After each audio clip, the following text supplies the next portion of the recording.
ఉదయం 7:40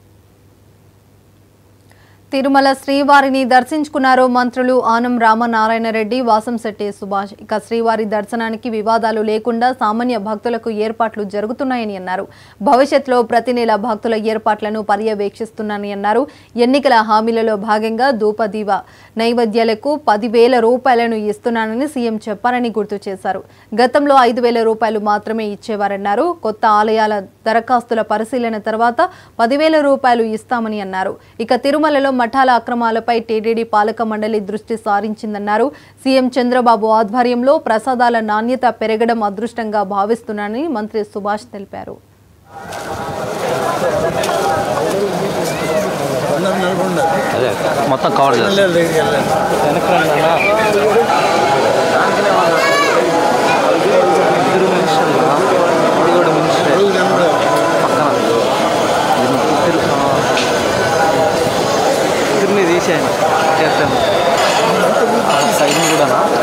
ఈరోజు మాకు ఆ భాగ్యం కలిగింది.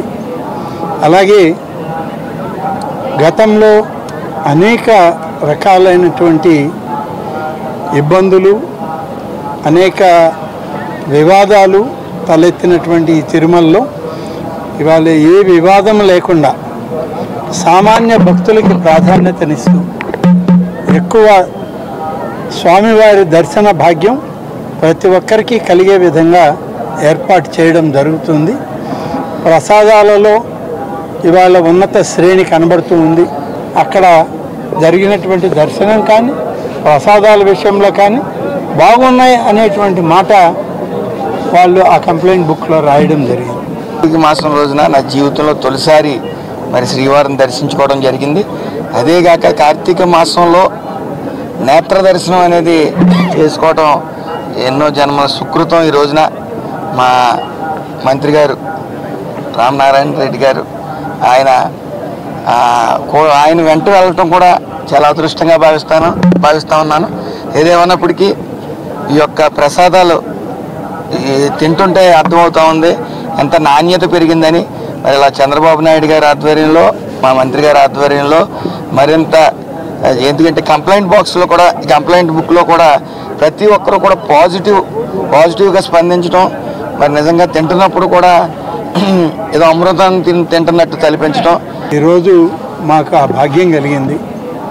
అలాగే గతంలో అనేక రకాలైనటువంటి ఇబ్బందులు, అనేక వివాదాలు తలెత్తినటువంటి తిరుమలలో ఇవాళ ఏ వివాదం లేకుండా సామాన్య భక్తులకి ప్రాధాన్యతనిస్తూ ఎక్కువ స్వామివారి దర్శన భాగ్యం ప్రతి ఒక్కరికి కలిగే విధంగా ఏర్పాటు చేయడం జరుగుతుంది. ప్రసాదాలలో ఇవాళ ఉన్నత శ్రేణి కనబడుతూ ఉంది. అక్కడ గురుకులాలలో ఫుడ్ పాయిజన్ ఘటనలపై మంత్రి